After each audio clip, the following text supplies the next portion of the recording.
So how was it when you came home adjusting back to society? I know you did a long stint, 25 years. And a lot of times people that do that length of time, they have various experience with the family and friends, doing the time with them, not doing the time with them, man. How was that on your part? Well, I had you know, just because you have relatives that's you blood related to, right? Don't necessarily mean you family, right? Because I was coming home to my family, and when I made parole, one of my family members, man, said it was cool for me to come stay with them while I was on parole, whatever. Then when it was time for me to get out, they reneged on me. So, that kind of made me feel some kind of way because I had, somewhat of that family member support while I was in. But now when I needed the most now coming home, like they turned their back on me. And the same with a couple friends that turned their back on me while I was in. A couple buddies of mine, man, that I'm not gonna say no names, man. I'm pretty sure if they see this interview, they know who they are. I say their life, man, out here. I really kept some wolves off their ass, man, and they turned their back on me while I was in. So it goes to show me, man, that people, they use you for your strength. They use you for, their means of survival. I remember when these particular people, man, was almost got snatched.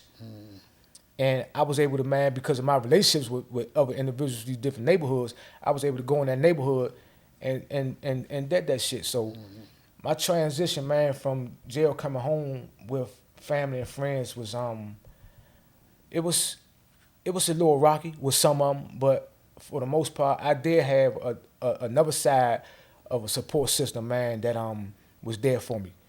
So my transition was it was cool, bone, It was alright. Came home, jumped straight into ghost. Right, yeah. And when I first seen it, they was like, man, your man Sean home, your man Sean home. And I seen you at a Credible Messenger convention. And for those who don't know what a Credible Messenger is, explain what that is.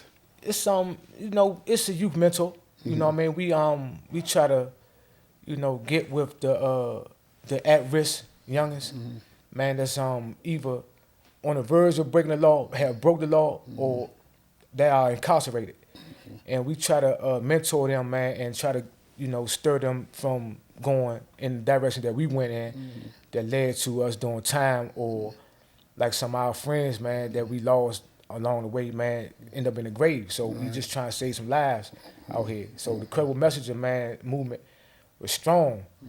A lot of people, they quick to throw out there, all the lives that we have took out here, but they don't throw out there the lives that we saved as being Credible Messages. You know what I mean? And I don't like to highlight it, and I'm not going to brag on it. But I was able to get in front of a lot of beefs, a lot of situations while I was working as a Credible Messenger that saved a lot of lives. You know what I mean? But I'm not looking for no accolades for that because I feel like that's what I was released to do. And that's what God allowed me to stay alive to do. Right, that's right. You turned your juice into something positive, and I, like I say, the show is exchanging jewels, and I like when jewels get dropped. But you said something earlier. I want to add a jewel to when you was out here, stuff you did for your buddies that kept them out of harm's way. You kept them out the mouth of the alligator, and that's something that the youngest that's playing with them guns need to know that. In the big scheme of things, dudes look at them as the lowest totem pole. They look at you almost as bait for the sea. You know what I'm saying? Because they're gonna use you to block so they can get their 1,000 yards, but they're gonna throw you away at the end of the day. You know what I'm saying? And you take all the hits. You the stunt man of Tom Cruise, and that's a story that's universal. So I was glad you touched on that, so dudes can know. I be telling them, Slim, you got to get bigger than the gun because you the lowest totem on the totem pole when it comes to a crew or a gang. You know what I'm saying? So yeah, so I was glad that you was able to touch on that.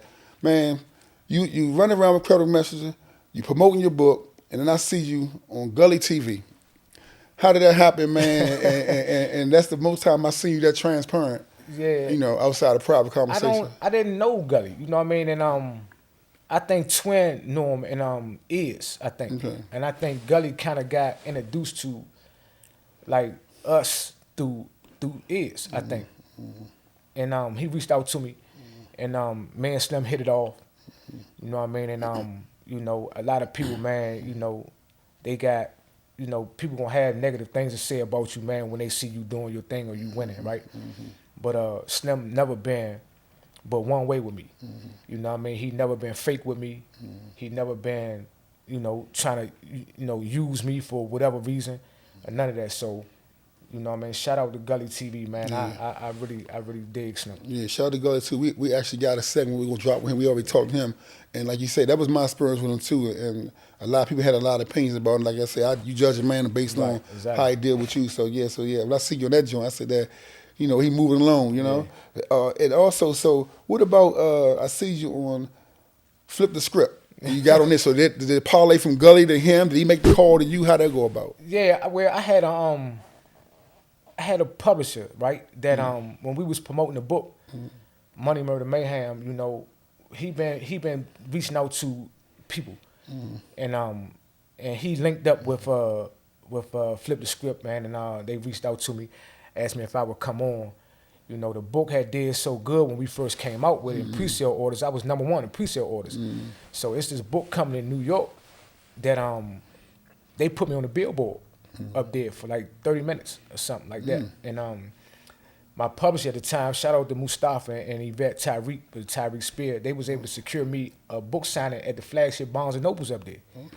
So when they secured the book signing, you know, they don't do urban author signings in there. They only do celebrity author signings in there. And what's crazy, Bone, was that the manager say that, you know, Kobe Bryant was coming to do his book signing 2 days after I was there. Yeah, so and he was like, man, you know, I took a chance on you. He said, I didn't even really think that you was gonna sell no more than 3 books. Right. And it was crazy. We sold all the books that we had. We took up there except for 3.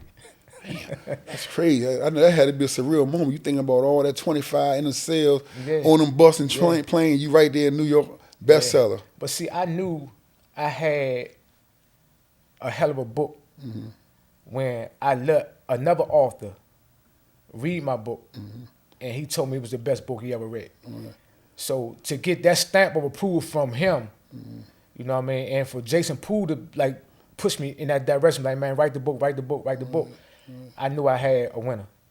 Yeah, that's crazy. And I seen one of your interviews, and you talked about Taco, and I don't want to get into what the conference was, because all I know that when I remember Montana, I seen Taco, I seen Sean. Yeah. So it's 2 sides of the story. I just want to ask one question: are y'all in a comfortable place now, or y'all? That's my brother, Bone.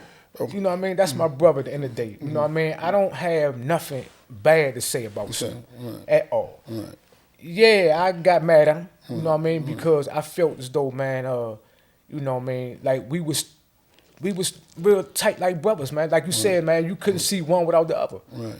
You know what I mean? And I felt as though, man, he turned his back on me. And they trying to buy the books now, man. They trying to buy the books now. They call it. At the end of the day, man, ain't no love lost. Right. Okay. That's good. I'm glad to hear that, man. Because you know, I'm just glad to hear that. Yeah. So I just want to touch on that. That's good. Yeah.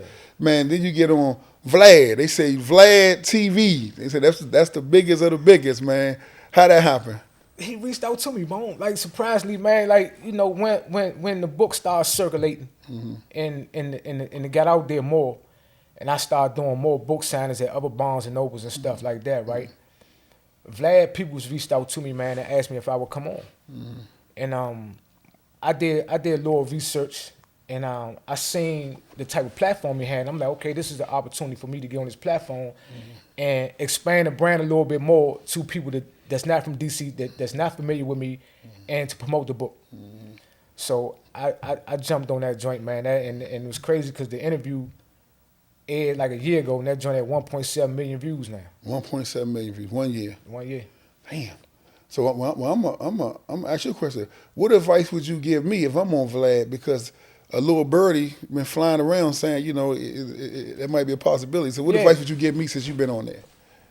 I mean, you know what to give him and what not to give him. Right. Because a lot of people get up there and they say Vlad is a DA. You know what I mean? Right. But at the end of the day, it's up to the individual if you want to answer the question or not, and how you want to answer. Right. You know what I mean? If you want to get up there and, you know, incriminate yourself, then that's on you. But the advice I would give you, man, is just, you know, you pretty sharp, Bone. You know what I mean? From the neck up, you pretty sharp, man, and you charismatic. You know what to say, you know how to say it. So just be you, man. Just be you, man, and trust me, man. His viewers gonna love you because they love authentic. Okay. You know what I mean? They love what's authentic. They love what's real. All right. Okay. And you talk a lot about your book, man. What prompted you to do the book? And when you did the book, was it draining? You had somebody help writing with you, or you spit your thoughts out to somebody else and they wrote it? How did that go? Nah, I wrote it myself, right? And I didn't want to write it, but like I said, Jason Poole, I was in USP Pollock with a buddy of mine named Fry. Okay. And him and Jason Poole was talking real heavy together, right? And Jason told Fry that I should write the book because the urban author market, the urban book market is wide open right now for new authors, right, to come in. So I didn't never want to write it. And at Pollock, we had this little keypad called the Alpha Smart. And I had it because I was doing like stuff for my clothing line at the time. I was like my mission statement, my business plan. I was typing that up on there, right? And we had got locked down one time because I think the white boys and the Migos got into it. So we was locked down. I'm in the cell by myself, sun beaming in the window on me, and I woke up, Bone, and grabbed it. Man, you know what? Jason keep wanting me to write this book. Let me see something. And I started. The year was 1982, and it just flowed from there. It flowed from there. Man, that's powerful. That's flowed from there because a lot of people talk about it, but dudes don't get to it. You know what I'm saying? So that was strong right there. Yeah. What's the name? So what would you? Let me ask you this. You know, we grew up with the teachers and the learners that the codes of the street. You know what I'm saying? With principle, honor, keep your word, and all that. Have it ever been a time that you violated the codes, even a misdemeanor, violates your word, that's saying something you're gonna do, or you think you pretty much? Yeah, I'm guilty of that. I'm guilty of not keeping my word a couple times when I should have, right? And that, I would say, would be my only violation of the code, right? I never told on nobody. Right. I never betrayed my friends. I never killed my friends. You know what I mean? Like, in that game that we played back then, you know what I mean? If you violated the code back then, or even if you was suspected of violating the code back then, people wasn't waiting to see if you was going to tell or not. If they heard it, they was coming to see about you. So, you know what I mean? So, nah, I never violated the code. So is this on the misdemeanors? I ain't gonna call it misdemeanor, but she violated with not giving your word. I haven't kept my word before when I said Right. I was gonna do something. Right. And what's funny that you said that was because I've been checked on it by a female. Right. They usually be the ones that do it. And she checked me on it. Like real talk. Right, My wife. Right, yeah. Like really checked me on it, like, you don't keep your word. I'm like, damn, like she right, I didn't. Right. So let me tighten up. You know what I mean? So it's good to have, somebody that got your back that way, that respect you enough to make sure that you don't slip. Yeah, and you just said something earlier when you said about what you didn't do and what you did do. And a lot of time when your name come up, and like it's well known how you live and all that, but some of the saying to somebody say, man, Slim did a lot of shit to his friends. Yeah. And you just came on and said, I ain't never did nothing to none of my friends on that level, right? Nah. Why is that on your head like that? Nah. I told you, Bone, like being in Montana, man, I always get the beef for everything. Right. You know what I mean? One of my best friends got killed on my birthday. Okay. I wasn't nowhere near Montana, but they gave me the beef. Not the law, but the neighborhood. Not even neighborhood, but just people from outside the neighborhood when they hear Slim got killed. It's talking about Cook. So when they hear Cook got killed, that must, Sean had to do that. Nah, I didn't do that to Cook, man. I would never do that to my man. You know what I mean? And like I say, Slim, it's like this, right? Just because you hear a person that might be up there with us or in a circle with us, right?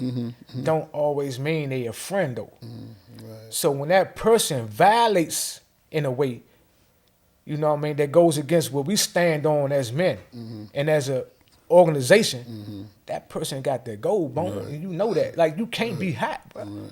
We're not going to allow that. You can't be hot and be around us, man. You know what I'm saying? So when a person might hear, oh, man, he did that to his friend, you don't know what the fuck happened. And that person might not have been a friend. Right. Yeah, but Slim, don't it feel good that you don't even have to live that life no more? You know what I'm saying? Listen that you, here, bro. that I'm you, so far removed from the bullshit, Slim. Police get behind you, you don't give a fuck about it. You be like, what the fuck are you doing? You stop it. You know what I'm saying? Everything in my name, I don't care. You know what I mean? I ain't got to like worry about nothing. So, you know, I'm so far removed from the bullshit, bone, man. I swear, man, I hope don't nothing come across my path, man, that's gonna drag me back into the bullshit, right? Yeah. Because stay humble, man. Stay doing what you're doing, man. You know what I'm saying? It'll work itself out. What would you tell a little dude to come up to you, man? Man, Sean, I heard everything about you, man. Slim, I'm gonna be the next Sean Branch, man. What you tell them? Be the next Sean Branch today. Oh, okay. The Sean Branch that I am today. Be that next Sean Branch. Be the author Sean Branch. Be the business owner Sean Branch. You know what I mean? Be the potential, the future filmmaker Sean Branch. You know what I mean? That's what I want you to be. Don't be the Sean Branch that you heard about 25, 30 years ago.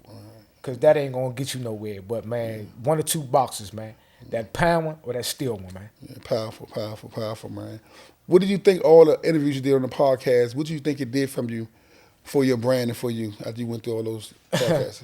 I mean, you know, I get a little bit of both, man. I get good reviews, I get negative reviews, right?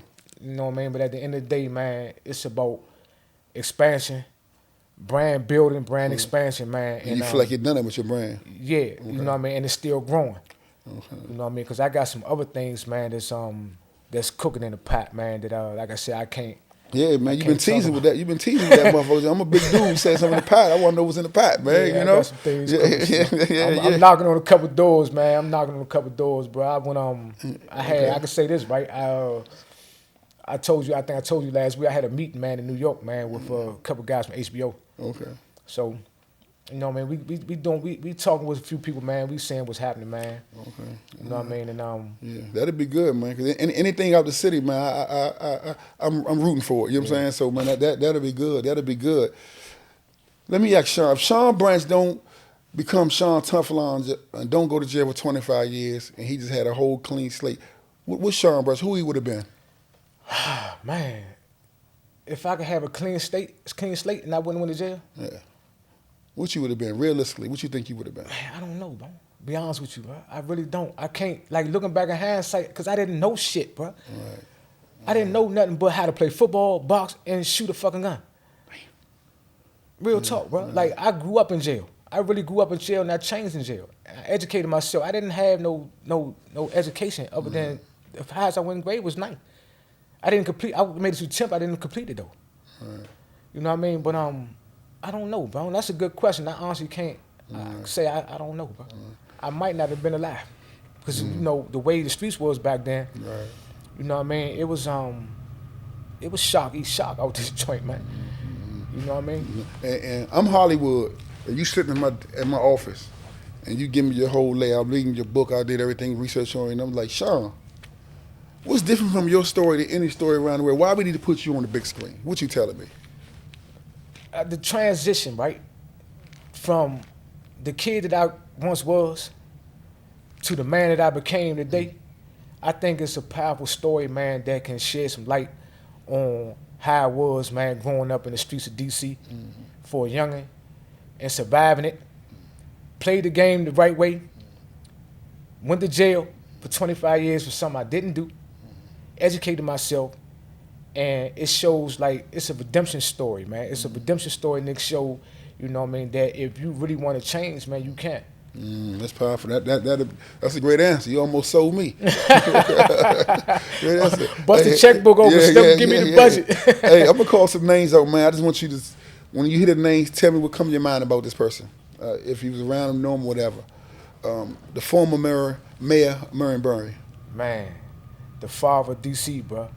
Oh, D.C. The father of D.C., man. Like, Marion, man, was, you know, he was the father, man, that every kid that didn't have a father in the household looked up to. Right. You know what I mean? He provided jobs for the kids, man. Man, whatever the hope for the kids, like everything that you look for, man, your father be able to provide you with when you was a kid, you can get it from Marion. That was a unique perspective. Demencio, Brooklyn Demencio. My brother. Your brother. They come to your mind. Your brother, okay. Sean Branch at 18. Menace. Menace. Menace to society. Ah, damn. Okay. Curtbone. Stand up man. Okay. Appreciate that, man. Appreciate that, No man. question. Man, if you was in front of God right now and He told you, Sean, I'm gonna give you an hour to talk to your son that you lost, and forgive me, we didn't mention your son that you lost. Your son, he's incarcerated, and He said, Sean, I'm gonna give you an hour to talk to your son. What would that conversation be about? Wow. Wow, Bone. Damn, Snoop. That's deep, Snoop. Yeah. I don't know. Be honest with you, man. I would probably, man. I probably wouldn't be able to stop crying for 30 minutes. Right. Because I didn't have a chance to do nothing with my son. When I went to jail, he was 3. You know what I mean? He was 3 years old, man. So I didn't have no time with him for real. My daughter was 1 when I went in. My son, man. Oh man, Bone, that was powerful. So that's deep. And man, I don't know, Bone. I really don't. That's deep, man. Yeah, so you say at least a half an hour, you're gonna be just tears, just hugging them. Damn, Snow, what made you ask me that? Look, this is we gotta know, man. The people want to know, man. You had a a hell of a life, man, and you missed a lot of it with Shorty, man. Damn, Snow, I'm like, you caught me off guard with that one, bro. I ain't gonna lie, because I wasn't expecting that. But that's Right. That's something, man, that I'm gonna have to really think about, because I don't know what that conversation would look like. You know what I mean? Because Yeah, think about it, because it's gonna happen. We all gotta go, so Yeah. it's gonna happen. But just so, man. But that's I wear him around with me every day, Bone. okay. That's him on your neck. Yeah, that's him right So there. you talk to him every day, basically. So Yeah, some I safe keep home him with me, fashion. man. I keep him with me every day, man. I miss him. Right. That's crazy. Damn, man. So what's up next for Sean Branch, man? And any handles, any social media things you want to shoot out or send out? Well, I'm only on Instagram. So my Instagram is Sean.TeflonDon.Branch. And what's next on the horizon for me, man, is really giving the people, man, a visual, man, to Money, Murder, Mayhem.